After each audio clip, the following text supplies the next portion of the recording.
Freeze, Drifter! So, we meet again? Though I bet you don't remember who dragged you out of the water. My name is Olga, by the way. Was it you fighting the Master of the Forest? Awesome. Our hunters had been staying away from him for years. Damn it. Sorry, teacher.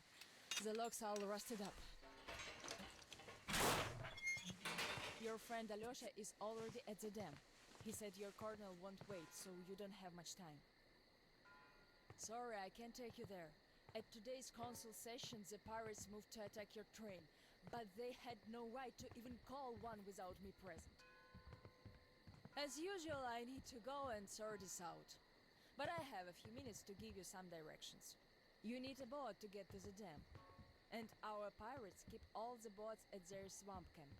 They are not the sharing kind, but that's no reason to attack. Nobody wants bloodshed, so just stay out of their sight. Take the road to the barricade. Go down to the swamp and find the dock. That's where Alyosha and I took the boat from. Teacher, forgive me. There are some left, but be careful. Well, Drifter, take care. And don't make me sorry I helped you people. Tell Alyosha I said hi. I'll stay a bit longer to tend to the grave of the teacher.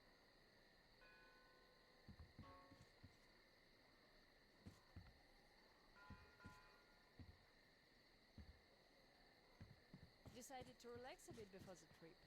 That's a good idea.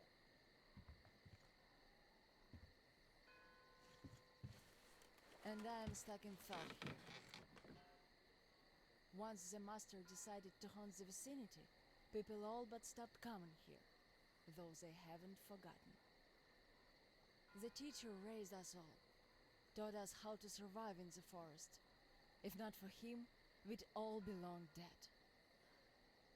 So the girls used to come here every day, and the boys still make it from time to time. Even Roman does visit, though it was because of him that the teacher left back then. Most of us went on a trip down the river. There were just a few people left on duty in the camp. When we came back, we found it raided by bandits. It still pains me to remember the scene. Can't even describe it.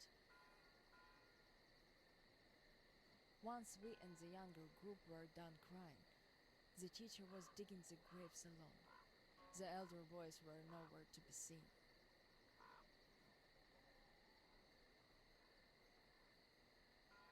We helped the teacher with burying ours. It was dark already when the boys returned and sat around the campfire. Roman was so covered with blood.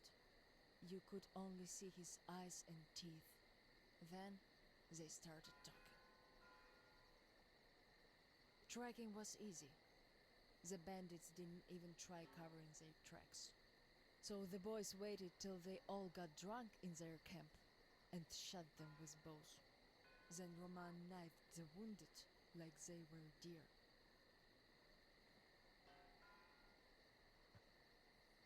The teacher just sat there listening. I can still see his chin tremble. And he didn't say anything. Anything at all. They understood what he meant anyway.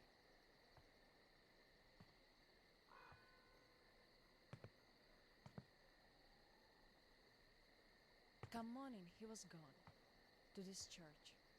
At first he wouldn't speak to anyone, but us girls kept checking up on him, just to bring him some berries, or ask for advice, and gradually he started speaking to us. Still he was like a different man, so distant.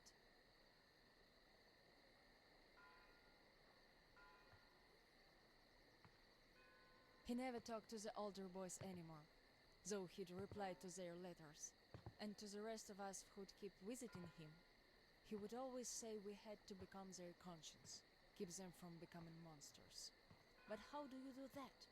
And they didn't stop at that either. Started calling themselves pirates, made the floated lumber mill in the swamp their private HQ. Then they started hanging bandits from the posts. calling them musts. One day they took about 10 bandits alive and used them to test all the boys. Made them kill the bastards. None of ours could do it. And they all got called cowards for that. And then got ostracized. That's how the pioneers came to be.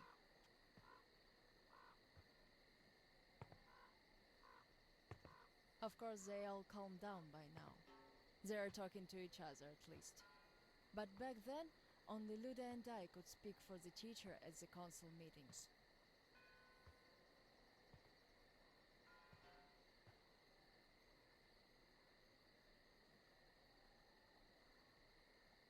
In the end, Luda and a few boys just couldn't take it anymore and left.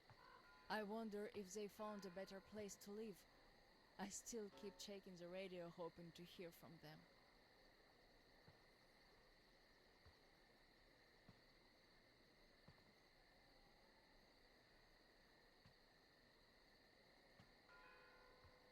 The teacher hoped too, but that hope didn't last long. They left in July, and in September he shot himself. That seemed to get through to Roman. He got calmer.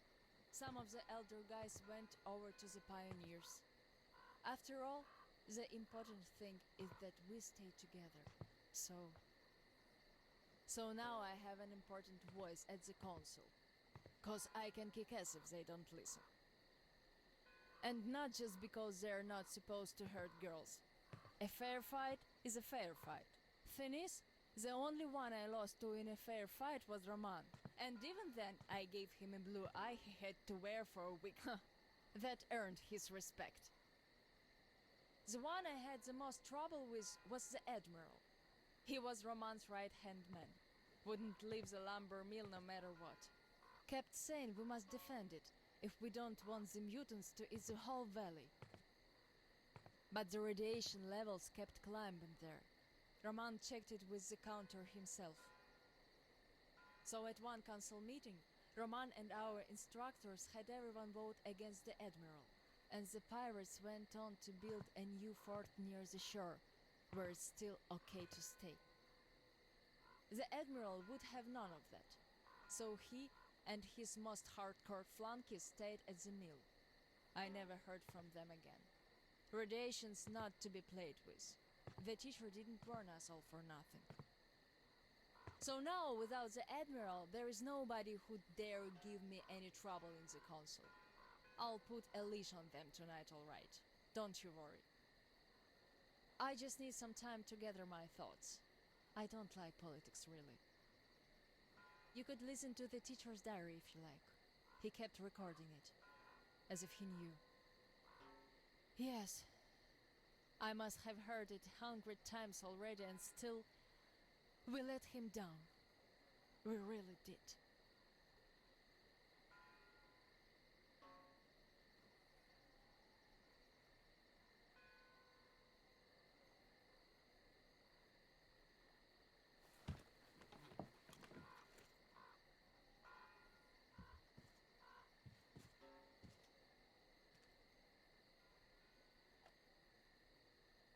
The radio's silent.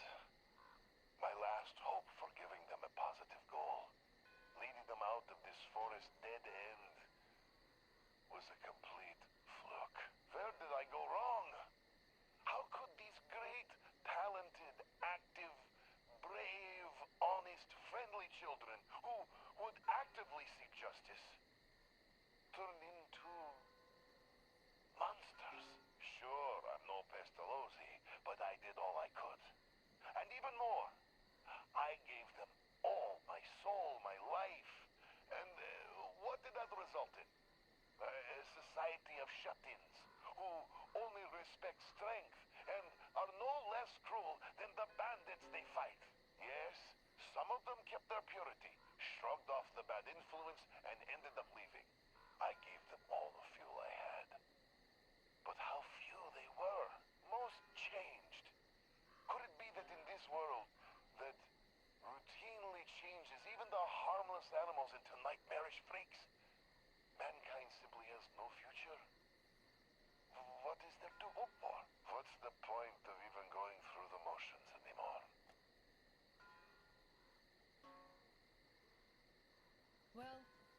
tonight's council session, I'm going to remind them all what the teacher thought in the end. I'll give them a piece of my mind. Did the teacher save us all so that we could just attack people? Defending ourselves is one thing, but attacking, they can't deny that, and we'll have to stand down. Those pirates. Oh, boys.